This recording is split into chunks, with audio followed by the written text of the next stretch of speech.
We're live.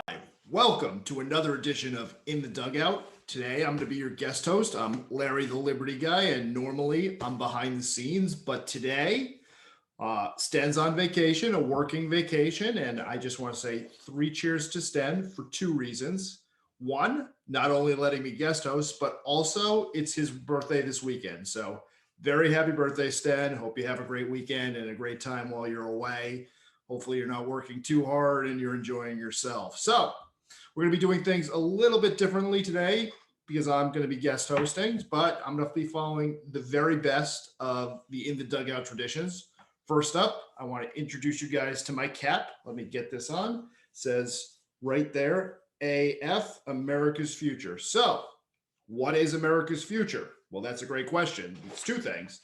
For one, the one I'm going to tell you about is that it's a networking organization for young, liberty-minded, and conservative professionals here in Rhode Island and across the Northeast and across the country. AF does amazing work here in the Ocean State. We get together once a month and we get 30 to 40, sometimes even 50 people together, young people talking about big ideas of freedom. These are people that are passionate about freedom. And not only am I the producer of the show, I work full time at the center, past Grand Night of Our Lady of Fatima, as I talked to you guys about yesterday. I am also Northeast Regional Director for America's Future. And one of the things that I don't feel like we talk about enough, because we're always talking about so many different things, is that our movement does have a future here. And it's important to remember that we're building for a better tomorrow. Do we want, and this is going to be the theme of the show today, the future, do we dare to dream of a future where individuals can chart their own path, live their own lives, and dream of what will make them happy because they know better for themselves what they want than some government bureaucrat sitting in an office somewhere? I should be the decision maker in my own life. Or are we going to continue on the path that Rhode Island is on of big government, bureaucracy, control, fear, socialism? Are we going to continue down that path that leads to unhappy outcomes and bad decisions happening that are completely out of the hands of the people that should actually be making them? So that's going to be my theme of the show. And I'm going to next up, we're going to do some batting practice. So we're going to just do some quick little hits, and I'm going to pull up right now. I'm going to share my screen and pull up the Rhodey report. Let me scroll down. For you guys. The Rhodey report. The headlines the Rhode Island mainstream media hopes you never notice. What a great tag. So congratulations to the editors of the Rhodey report for coming up with that great tagline and putting out great and highlighting important stories that are happening here in Rhode Island that people should be talking more about. So rhodeyreport.com, and we're just going to do some quick batting practice, some interesting things. They have great headlines all across, some stories that I saw that I thought were really interesting that I wanted to share with you folks. So here's the first one I want to share. Rhode Island, the sixth most oppressive taxation in America. Bad news, a future we don't want. And when I get to this, I'm going to show you guys how bad it is. It's just going to take 1 second to load, and we're going to scroll down to Rhode Island, number 6. Rhode Island. Rhode Island may be the smallest state in the U.S., but its tax burden is one of the largest. The report concludes that the Ocean State residents will pay, on average, get ready, $767,000. Excuse me. $767,000 in taxes over the course of their lifetime. I'm going to highlight that because that's worth highlighting. It's worth discussing. The number was so big I tripped over it. $767,000. What could you do with more than $750,000 to make your life better? Now, the question I had when I saw this shocking number is, where is this money going? Is it going to firefighters that are scheming and abusing the system with overtime scandal? Is it going to an education system that preaches critical race theory to children instead of teaching them the things that they actually need to know to be successful in life? Is it going to the roads that are falling apart?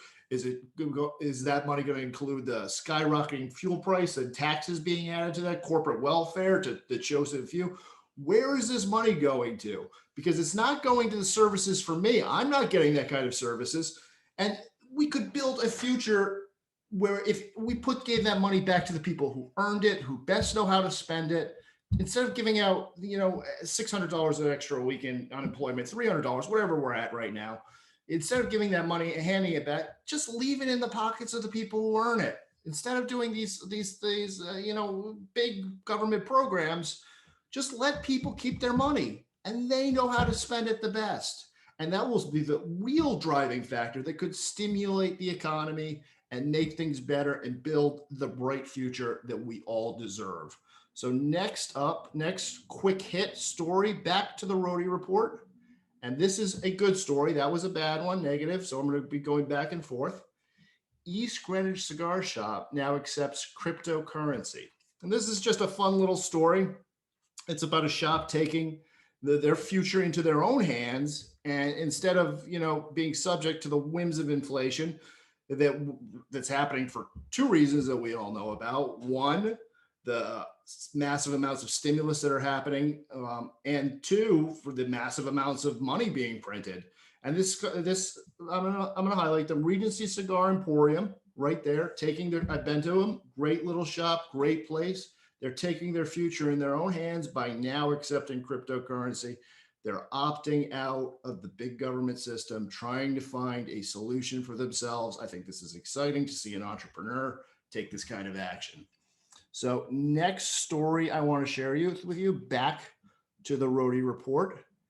And again, a story about the future. Let's borrow from our great-grandchildren to pay our great-grandparents.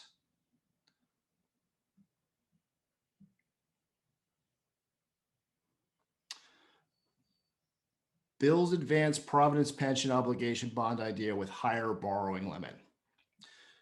For too long, there's been a system in Rhode Island where, there would be special jobs and special favors to the chosen few, a protected class where if you're in, you're in, and big promises were made. Now, as taxpayers, we should fulfill our promises, and many, many people expected to get one thing in retirement and are likely to get another. But the idea of borrowing, now get ready for this number, $750 million to shore up a woefully underfunded pension system is being considered in the General Assembly to basically fix the hole that's been created in Providence, and forcing that burden on people that won't benefit from this system, that aren't even alive to see it. It makes no sense to me. Instead, we need to make smart and strategic budgeting choices that going forward so that we don't end up in these situations. There's ways that we can be spending our money where people get the maximum benefit. And there is a role for government spending, but it's not this out of control, huge amounts that we see all over. And I just wanted to share with you this story. Crazy story. Hopefully this doesn't happen. Hopefully we come up with a better idea than just to borrow our way out. Next story I wanted to share with you. Next quick hit. Hold on just 1 second. I'll find it. Homeless man arrested 3 times in 4 days. Shocking, right? Do we want a future that doesn't have law and order, where our communities are just being wrecked? This is happening in Warwick. Instead of doing what needs to be done. And a lot of times I feel like, I'm going to disagree with some of my full libertarian friends. The only thing I really want government to do is to protect our lives and our liberty, and crime isn't something we should tolerate. Now, this person is likely to be somebody that needs to be in the system, not only for the good of society as a whole and our community, but their own good too. This is somebody that clearly has problems. Instead of giving police officers the tools they need to fix, to address these issues, we're taking tools away. The left is calling for defunding the police. Now, why are they doing this? Well, they want a chaotic society. They want to break down barriers. They want us to have a future where there's more government dependency because there's nothing else left. Instead, we need to give communities the tools they need to deal with the actual problems they have. And stories like this are just shocking to me. I see them all the time. We all see them. It's very, very upsetting. 3 times in 4 days. Unbelievable. All right. And now the last story, it's kind of a good story. It's an exciting story. It's a different story. It's about an op-ed in the Providence Journal. And I'm scrolling up back to the Rhodey report. A person who thinks at Brown University. What a headline, right? So now this is a story about an op-ed, right? This is a link to the op-ed. Double standards all around. Felicia Ackerman, she is a professor of philosophy at Brown University. Now, I don't know Dr. Ackerman, Professor Ackerman, but I did do a quick Google search, and the first thing you can tell right away, immediately, when looking at Professor Ackerman is that she is her own person. She can clearly, just from the pictures, Google the pictures, you'll see she is a person that likes to think for herself. And in this op-ed, she calls out both sides, the left and the right, for hypocrisy. And I really was very happy. I'm a person that talks about these issues, and I lead on conservative issues here in Rhode Island. That's what I do. And it was exciting to me to see someone on the left doing anything to call out the left. So I want to encourage Dr. Ackerman, Professor Ackerman, for doing this. I want her to spend more time thinking about the hypocrisy she sees. But why, though? That's the question I have. And it gets back to the point I just made, that these hypocrisies on the left are built into the system. They want things to be contradictions because they want to have everybody holding that double think in their head, having 2 different thoughts at once. And it's part of the breakdown that they decide. Read the op-ed. It's great. It's really worth reading. So that's on go to the Rhodey report right at the top. All right. So next up, we're going to be showing you some of the best work that we've done here on In the Dugout. I want to share with you a couple of interviews that I think that Sten did that were excellent. The first one is on the TCI gas tax, and I'm going to cue it up right now. And the effects of that are going to be on your wallet. So roll it. All right, let's turn now to one of the topics our Center for Freedom and Prosperity has been advocating against for much of the last 18 months, and that's this TCI gas tax.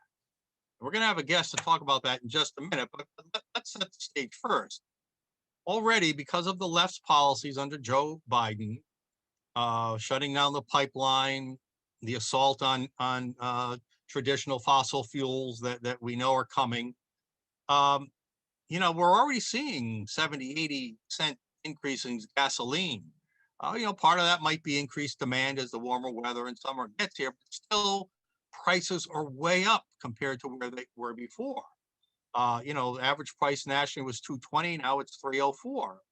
And we know that the Biden agenda wants to put even more pressure federally on policies that will continue to limit the supply or at least the supply of American oil, and which means we'd have to pay for more expensive foreign oil, and not to mention any Green New Deal taxes on its own. So it's going to start getting expensive again to drive our cars from the federal level. But Rhode Island, as you may know, is itself looking to add costs to regular and diesel fuel in Rhode Island. And that's the famous TCI gas tax, the Transportation and Climate Initiative scheme that Rhode Island, Connecticut, and Massachusetts are considering signing on to. So let's bring on our guest, John Scher. John, welcome to In the Dugout. Thanks, Mike. Pleasure to be here. You are the executive director of the New England, let me see, the New England store. It's a long name. Give me the name again. The New England Convenience Store and Fuel Marketers Association, or Energy Marketers Association. Did I get it right? I'm going to clean that up for you. It's Yeah, the clean it up. New England Convenience Store and Energy Marketers Association. Couldn't you come up with an easier name? We could have, but it's the merger of two associations, the Okay. convenience stores and so that was the best we could do. All right, so I'm going to share our screen and I'm going to show our viewers. You wrote an opinion piece. Now, you're based where, first of all? You're New England, or you represent all New England convenience stores and energy marketers. Yeah, we're based in Stoughton, Massachusetts, but All right, you're based. We represent businesses across New England. All right, but here's the opinion piece you wrote in the Providence Journal just a few days ago, and you opined and you agree with us why TCI is wrong for Rhode Island.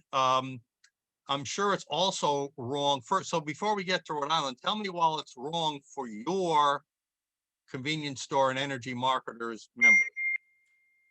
Yeah, I mean, it's an overly burdensome and overly complex program that's totally unnecessary to raise money for carbon reduction initiatives. There are far simpler ways to go about doing this.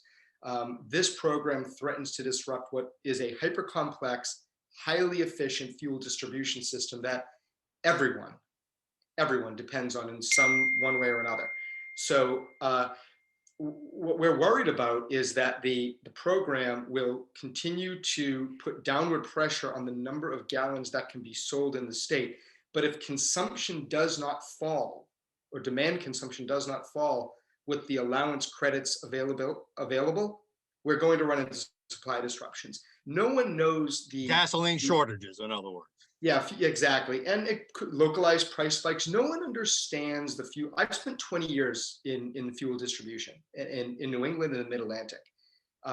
There are certainly people that know this issue better than I do, but I don't think there's anybody that brings the knowledge of that's in a state association position that has spent 20 years in fuels marketing. So I fully understand how fragile the efficiency of this system is. Look no further than what happened in the Colonial There you go, right. Just a week ago. Yep. Certainly a cyber attack is a serious thing, but they had to shut it down. And what did you see? You saw stores running out of gas. You saw prices start to spike. You saw nationwide interest in this, even though it was really localized to the Southeast and Mid-Atlantic regions.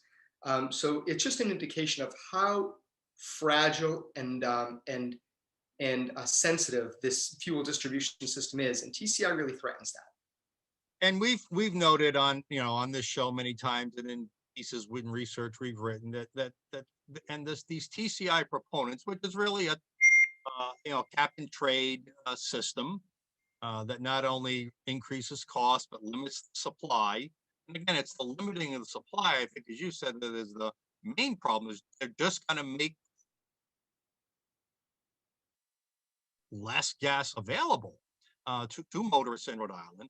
But on the tax side, it's highly flawed because, as you know, that gasoline taxes are inelastic and that you can raise them or drop them, fairly significant amounts, and you're not going to see that much change in behavior because people have to go to the store, they have to go to work, they have to take their kids to school or whatever. I mean, you can't really stop driving.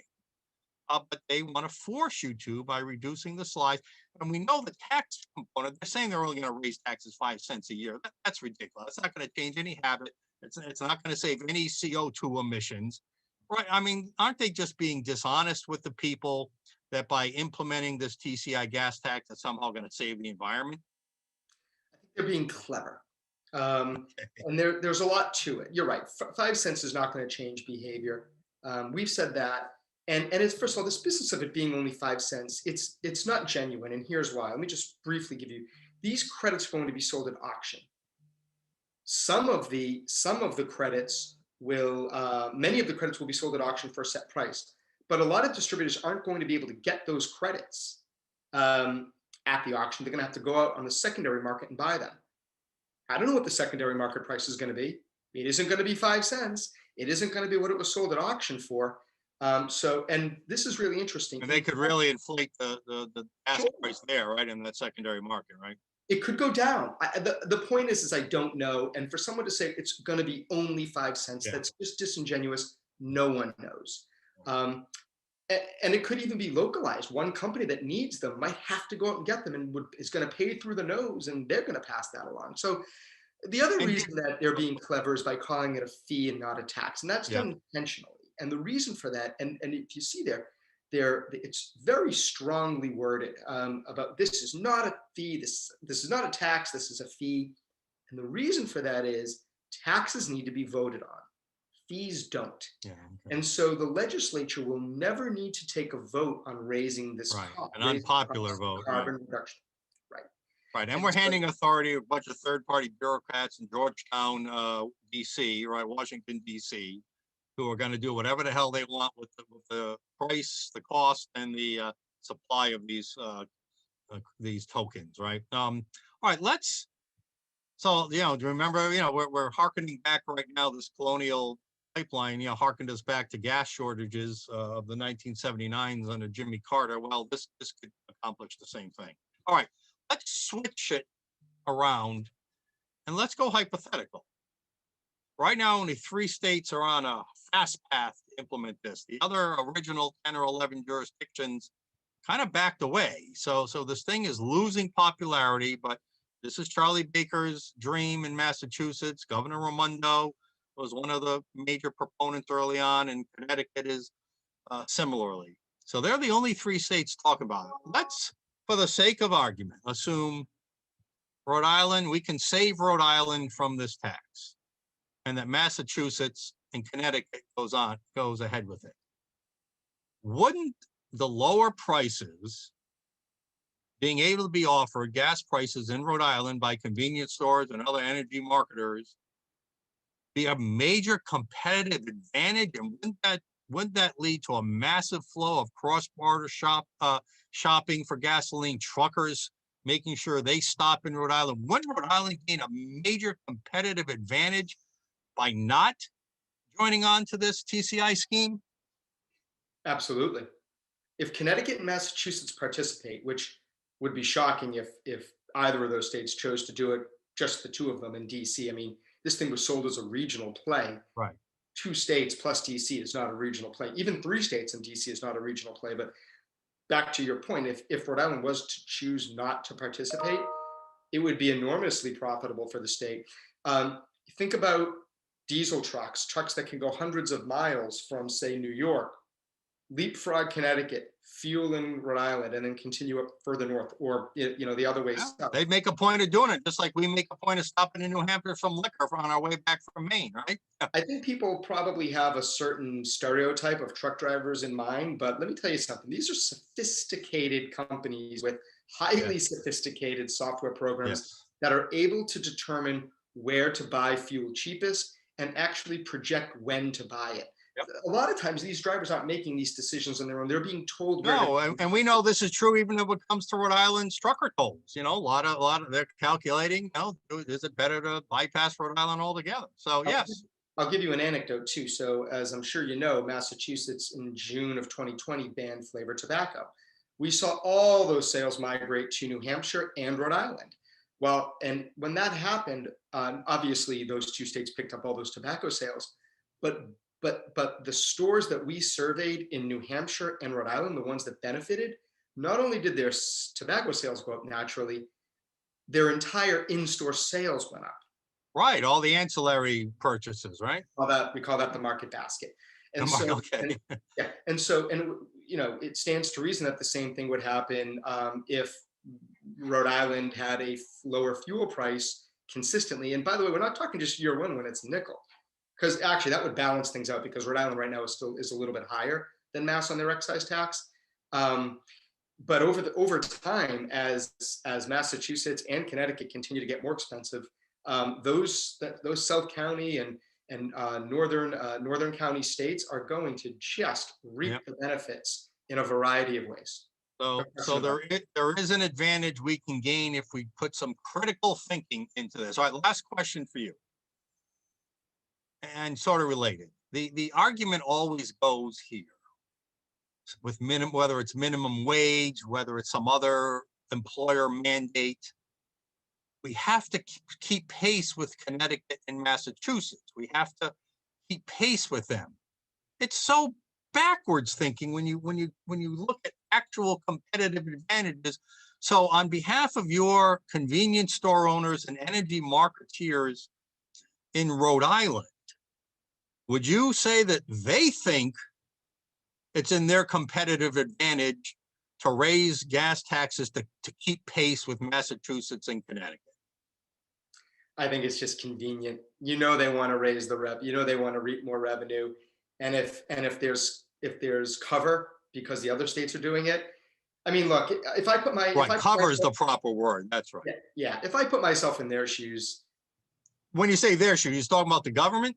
Yeah, anybody that wants or needs to raise revenue for infrastructure. Let's right. But I'm asking from the point of view of your store owners. Oh, I'm sorry. Do they agree that we have to keep pace with Massachusetts and Connecticut? Oh, of course not. No. Okay. All right. That was my point. I mean, they want the competitive advantage, and right. And not only forget the fuel. I mean, they're facing all sorts of pressure on labor-related issues and additional costs of doing business.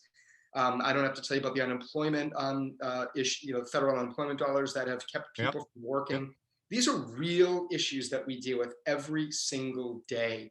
And if there's some way to gain a competitive advantage, I assure you that the business owners will be supportive of that. And this is clear. TCI is clearly an anti-business, anti-jobs tax, isn't it? It's anti-business, it's anti-jobs, it's also anti-Rhode Island, because it's going to cause problems for the people of Rhode Island that they cannot, unless they knew what I know, anticipate. John Scher, you wrote a great opinion piece. TCI is wrong for Rhode Island. It's wrong for convenience store owners. It's wrong for motorists. It's wrong for our economy. It's wrong for business owners. It's wrong for jobs. Yet this governor and this General Assembly seemed inclined to support it. It just doesn't make sense. Nothing seems to make sense anymore. John Scher, thank you for joining us on In the Dugout. Thanks for having me, Mike. Appreciate it. Okay, good day. And we're back. How great was that? Now, next up is what I know you've all been waiting for. We have Dr. Andrew Bostom, a good friend of mine, a brilliant man, another professor at Brown who's speaking the truth. And I am excited to get to show you this interview between Sten and Andy and the great work that's happening there. So here we go. Let's roll it. Okay, let's turn our attention back to the pandemic and the COVID-19. And of course, today was the weekly press conference by the governor and the Department of Health. Before we bring on, or as we bring on our guest, Andrew Bostom, let me, Dr. Epidemiologist, let's just look at this. I like to do my funnies, as you know. So here's a guy who is having such, I don't know, neurosis about not wearing his mask in public that he has to call. Look, he's calling a no mask hotline. Come on, and they're walking him through. Okay, take it off slowly. That's right. Take a deep breath. Don't be afraid. You can go out. You can continue. So it's pathetic. But there are people who probably could use a mask-free hotline. Right, Dr. Bostom? There are probably people out there who have gotten so hooked on the religion of masks that they are feeling withdrawal pains. Don't you think? I'm seeing them in the stores. I mean, they're still wearing their masks, and they're not elderly people who might be frail, whatever, couldn't get vaccinated because of severe allergic reactions or whatever, and are still concerned. No, I'm seeing young people wearing masks in stores. Yeah, but there's some people they can't even bring themselves to take it off. They just can't. Well, and yet I've also seen two actually very moving testimonies by children. Yeah. Talking about how upsetting it is to them to wear masks in school. Yeah. On the national news. Yeah. Yeah. I mean, it's well, one little girl was just triumphal. I mean, she was decked out in an American flag, and she was adorable. But the seriousness was belied by the message, maybe that this is just awful to do this to kids, and it's going to continue. Let's get your thoughts on today's press conference. Let me proffer it this way and then get your, I thought it was, I don't know if you saw the same irony and yet, I don't even know, hypocrisy that I saw today, especially in Dr. Scott. Oh, Today, when it comes to freeing us from all these masks and vaccine restrictions, or, she actually started citing some research today. Not specifically, but not really. not specifically. Not actually At least citing. But yeah, no, alluding she didn't to. cite the, well, at least she mentioned there was research. Of course, they Mentioned. never did that when they were Right. telling us about all the restrictions Right. they were imposing on us. So Right. even if she wasn't more specific, it was a different tone, and I found it quite delicious, didn't you? I'm gonna have to disagree with my host. I was that actually just I found even more I know. infuriating I because know.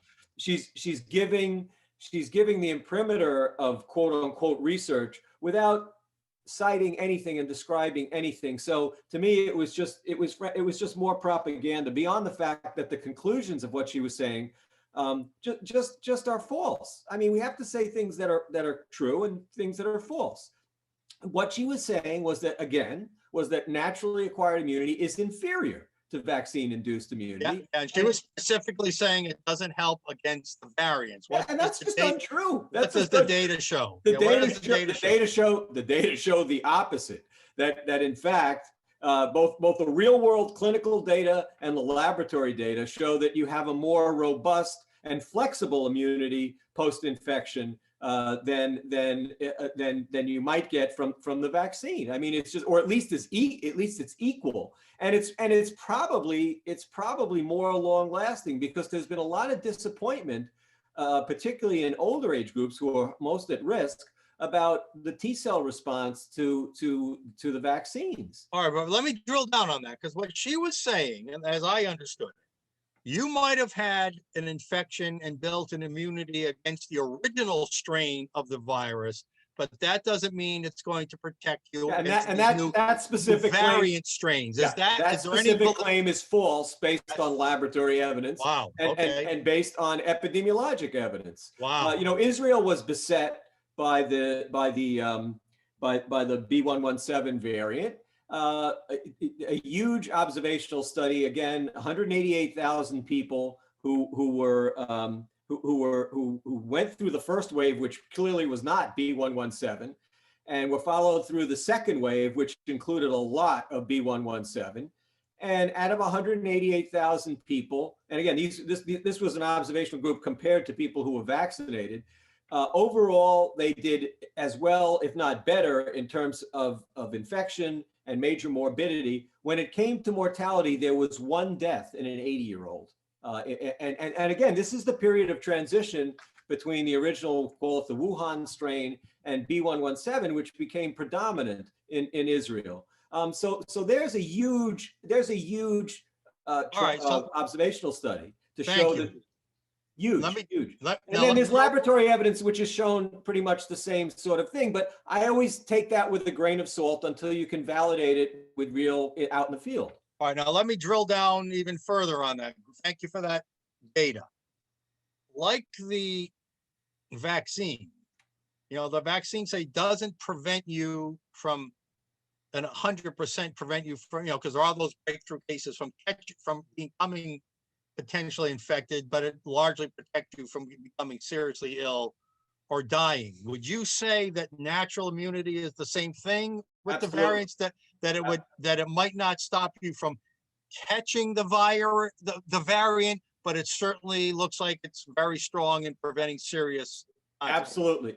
Everywhere it's been looked at, that seems to hold true. And it would, and Mike, you also have to look at other supportive evidence, which is that children, why are children so resistant to SARS-CoV-2? Well, there wasn't a lot of penetration of SARS-CoV-1, which could have been a very logical explanation for that. They're constantly exposed to even more distant human cold-causing coronaviruses. And there's now laboratory evidence, at least, which again is consistent with this clinical observation, that they're getting some cross-reactive immunity from this constant exposure to human cold-causing coronaviruses, which is making more flexible and robust immunity to SARS-CoV-2, just as, by the way, it was observed with SARS-CoV-1. Now, SARS-CoV-1 was more circumscribed in terms of where it attacked, but kids did exceptionally well with SARS-CoV-1 too. So something's going on here. And as a matter of fact, Mike, we're now at a period where if you look at national respiratory virus surveillance, there are 3 viruses now that exceed SARS-CoV-2 in prevalence. One of them is a human coronavirus, which may be cross-reacting with some of these PCR tests. Another is something called paramyxovirus. And the other is the common cold, the true common cold, rhinovirus. So and here's that chart. Yep. Yes, yeah. Oh God, I'm glad you showed that. Yeah. I'm sorry. So this yellow line here is COVID, and you can see it's decreased to the point where it's now the 4th most prevalent respiratory virus in America. Right. And look now, at the right? huge Or is this spike in the world. You look at this is the United States. Look at the huge spike for rhinovirus in blue. And then the coronavirus. What is rhinovirus? What is that? It's the one that causes your runny nose. Rhino nose. It's the runny nose virus. It's the classic runny nose virus. It's a pretty benign. Basically, the common cold. Common cold virus. But it's the epitome of the common cold virus. And then there's parainfluenza virus, which I believe is a paramyxovirus. But anyway, that can cause some problems in kids potentially. And then there's the most interesting one of all, which is coronavirus OC43, which, Mike, we've mentioned this before, but just real quick, that was the virus that when it originally jumped from cows to human beings, it's estimated that this took place at the end of the 1880s. That triggered a worldwide pandemic, and it's become tamed. It's an endemic circulating cold-causing virus now, which hopefully we're on the way to seeing with SARS-CoV-2. All right.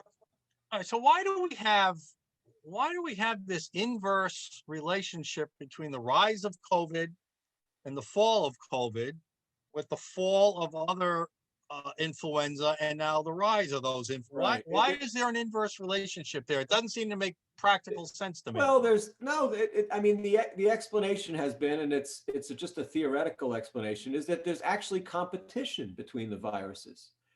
Viruses and hosts are constantly competing, and that well, we saw this with H1N1, where rhinovirus. Again, it's nice to have something that's truly benign competing.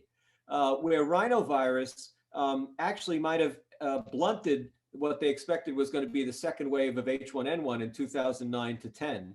And then they go in the laboratory and they look and they say, oh, gee, rhinovirus seems to stimulate some specific immune responses like interferon production in cell culture. And if it's doing this in the nasal passages, for example, that would potentially block the transmission of other viruses, whether it's H1N1 or now SARS-CoV-2. Interesting. Never thought that viruses would compete that way. Interesting. Okay. Yeah, it's Mike. It's very. I will say it's a very theoretical discussion, but it's been put out there. All right. Okay, fair enough. I want to go back to a couple new pieces of information you sent. I talked about it very briefly alone on my show. Now I want to talk about it with you. And one of them was a tweet you put out yesterday. You know, where we've been here, we didn't hear it today, I don't think, but we've been hearing how dangerous COVID is for young kids in this state. And we through your work and your with on the Matt Allen show as well, and Matt doing his work, they've confirmed there's not been one pediatric death in Rhode Island that you could attribute. Right, and Matt just doubled down on that today, right after the presser. He doubled down on that. And then I called in and I asked him to elaborate it again. And basically what he explained was that he contacted the Department of Health. They said so they start off by saying that there are 3 associated deaths. Then 2 they determined were purely incidental. And then the 3rd, they really don't understand. They say it's indeterminate. They don't understand it. And so Matt said, well, as of now, is it fair to say that there's not a single death in Rhode Island that can be attributed to COVID in the pediatric age range? And the spokesman, I believe his name is Joseph Wendelken.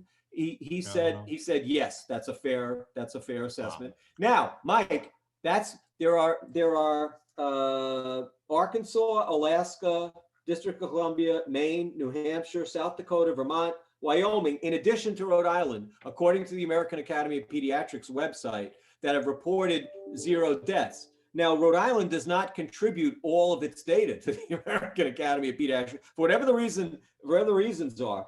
But it would not be inconsistent with all those other states, which are, I think only Arkansas is actually considerably bigger than Rhode Island. These are all small states in population, all with zero. So now let's look at this other piece of data.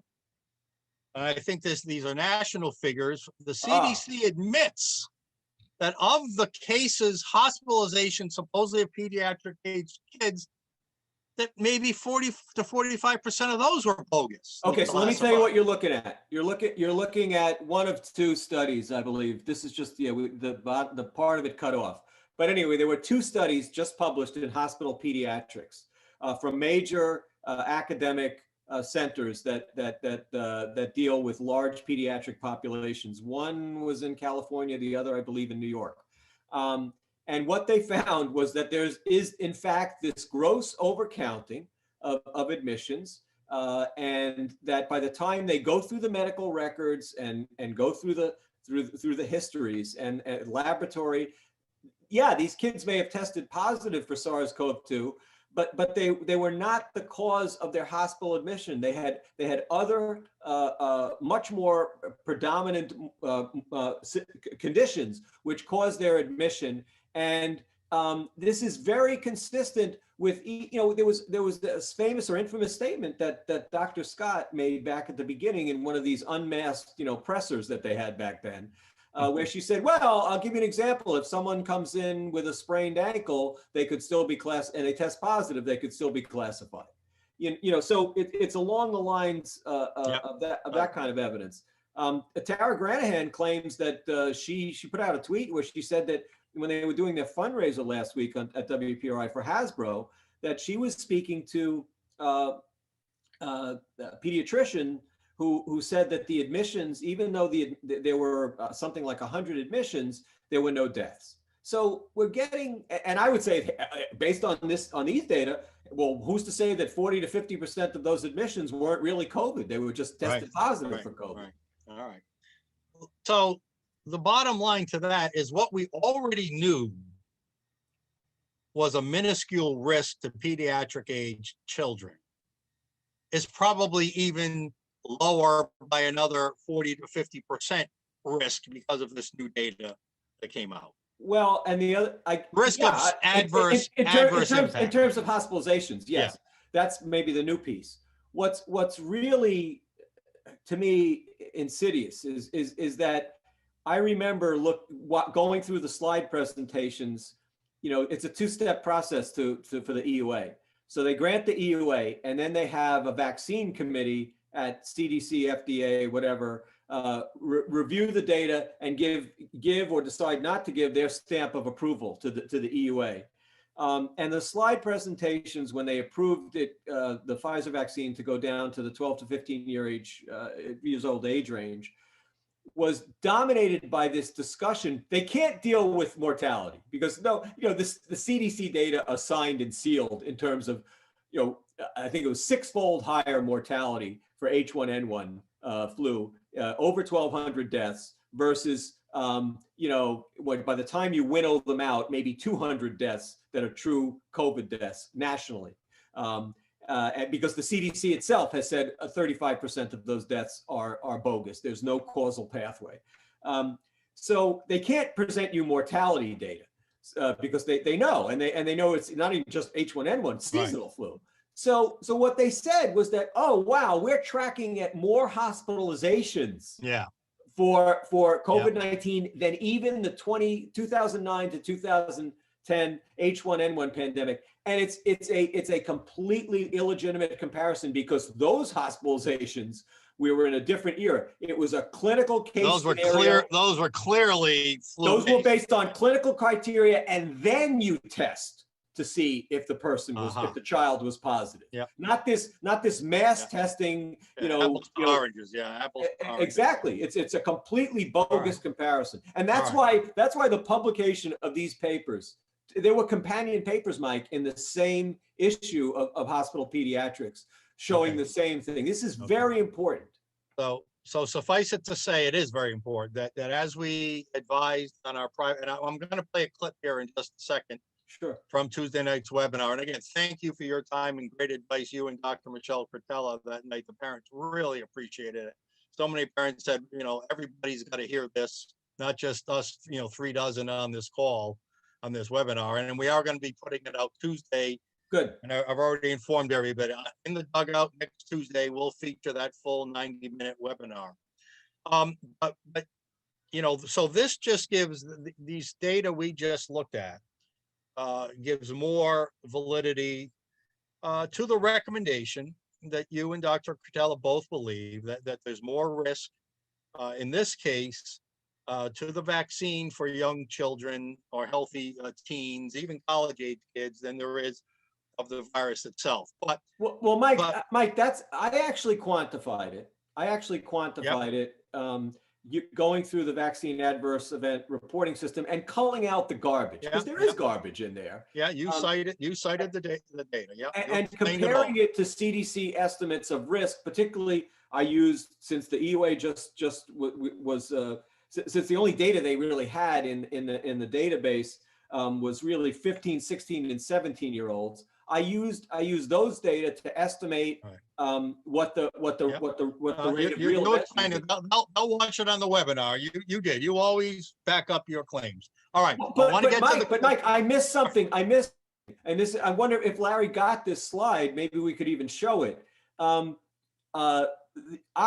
Cambridge University math department analyzed data for the AstraZeneca vaccine. That was the major vaccine in Great Britain. That's what they used. And they concluded, they didn't even investigate under 20. They concluded that 20 to 29 years old, the risk outweighed the benefit of that vaccine for the same reason that I saw in younger kids, which is because their risk of COVID is so low. It's not that the vaccine causes a disproportionate amount of events in a younger age group necessarily. It's that they're at such low risk that we're just comparing it to the risk of the virus, right? Exactly. But to have Cambridge University show this top notch place, right? Absolutely. And particularly when it comes to math, or as they call it, math. Right. So I want to get to the clip. This clip. Okay, here's the slide. You got it. Yeah, it's a little, it's a little blurry, but basically what you can see is the 20 to 29-year-old age group. The orange for potential harm is a bigger number. That's all you need to know. It doesn't matter how small it is. The orange is a bigger number than the blue for the 20 to 29-year-olds. And that's the whole point, Mike. And what I'm telling you is because the risk is linear with age.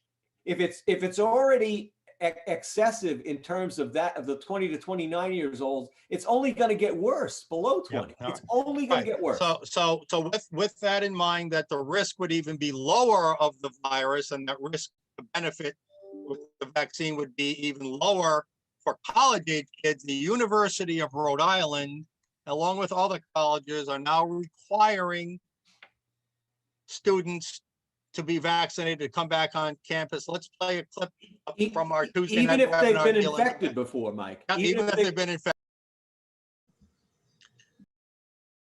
Infected. That should be a slam dunk medical exemption. And you can just replay this and grab that language if you'd like, if you want to distribute it around anybody. So you know what? If Larry could send me back the form, I'll just post it on my website as a downloadable PDF. And we'll put it on our website too. We'll have to do that. But parents, be aware. It's one of the things we discussed Tuesday night, that you do have tools. If you don't want your child to get a school, to meet some school mandate about vaccines, whether it's high school, middle school, college, you do have tools. You do have the option to claim a medical or religious exemption if that works for you. All right, University of Rhode Island is one of the groups that, one of the schools that is mandating, and they put out a comment on their website that we talked about the other night that I want you to talk about here right now, Doctor. Okay.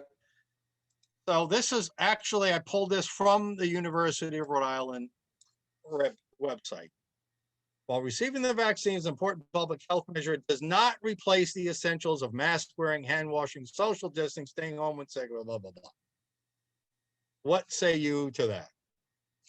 The vaccine. It's a little vague, Mike. But certainly it seems to be implying that they may require mask wearing, and social distancing. I don't mind the staying home when sick. That's the only one that's actually proven. Right. But isn't that what the vaccine's supposed to do? Make you be able to be free to go out in public again. Well, right? And that's the same thing that recovering from the infection is supposed to do. Right. So, exactly. That's bizarre. Vaccines are supposed to free us from most of these supposed mitigation restrictions, and they're saying no, we're still going to keep those other restrictions on you, vaccinated or not, previously infected or not. Right. Well, that is actually bizarre. Was that because that wasn't in the initial statement that they issued? It was a very brief statement. No, but it's from their website. It's from their website. Okay, because the original statement was bad enough because they were they were the only, I think they were the only university that I've seen so far that specifically excluded a medical exemption of previous infection. They put that into their original announcement. In other words, they don't care if you claim that you've been previously infected or can document that you've been previously infected. Yeah, the fact they don't acknowledge and recognize these medical realities is really, not one state official, health official, college official, mayor, high school has ever acknowledged that there are these different conditions. Oh, by the way, the CDC, Walensky is starting to talk about it a little bit. I think they're getting a lot of pushback. But what they're doing, it's obvious why they're doing this, Mike. It's just another cudgel to beat people with to get them vaccinated. All right. Speaking of which, so Rhode Island, as Governor McKee said today, finally, long past, Rhode Island will finally, except for some very few exceptions, will be largely fully open beginning tomorrow on Friday, May 21st. But yet, the state of emergency, the declared state of emergency persists. In terms of epidemiological data and research, is Rhode Island in an emergency situation still? Not even close. Not even close. This is like Mike, you showed it. I'm glad you showed it. We've got 3 common and thank goodness, kind of benign respiratory viruses that are out competing SARS-CoV-2 now by their own by testing. I mean, you can't really argue with that. And then these are the numbers that count. 0.7 positivity rate is the most recent one. 71 people hospitalized, and the last 2 days in a row, I haven't seen this in a long time, 0 deaths. Yep. So here's how the caseload has gone down. Here's how the deaths are down, almost non-existent. Here's how hospitalizations are down. Here's how daily admissions are down, and here's intensive care all the way heading down to Mike, 0. Here's positivity rate right here. Right. Well, today they reported 0.7, but can we talk about something? Yeah, we got 1 minute left. Go ahead. Yeah, the impact. It's very interesting. Keep this one up there. The vaccine. Sorry, the one you just had. Sorry. Go ahead. So bear in mind. Now is the blue is the rate. Blue is the blue is the rate. All test takers. The yellow is first-time test takers. Yeah. Right. So we had clearly peaked before the vaccinations even began, and let alone before they had time to take effect. Can we also show the hospitalizations? That just shows the. So there it is right here. Right. Hospitalizations. Go down one. Because there's the line is not there. The date that they're indicating. Yeah, here's the vaccinations, new No, admissions. this is a new hospital admissions per day. Okay, whatever. It's a good This enough is target. total, yeah. Right, but the line would be right about at the peak or so. We had certainly reached at least a plateau, and we're probably on the way down before the vaccine would have had any impact. Right, because So- we're reaching herd immunity anyway. Right? Well, we're reaching a lot of, I wouldn't say herd immunity, but we were generated, we had generated a lot of immunity, naturally acquired immunity, well before the vaccine had any opportunity to take effect. And it had certainly caused the plateau, and we were on the descent, I would say. Look, I mean, really, it's Yet a the governor combination. today says, I just extended the state of emergency executive order for another month. It's purely for political reasons. It has Yeah. nothing to do with the epidemiology. It really Dr. does. Bostom, thanks again always for your sage advice, and have a wonderful weekend. We'll talk to you next week. You too. Bye-bye. And folks, that's our show. Thanks so much. I've had a great time guest hosting. It's been a lot of fun, and I've been really pleased to get to show you some of the best work we've done here on In the Dugout. And I just want to remind you one more time that we can have that bright future. All we have to do is embrace the proven ideas of free market principles, capitalism, American values, individual rights. This is a recipe for success, and this isn't a recipe. And we practice it. We had to go through, and the 20th century is really a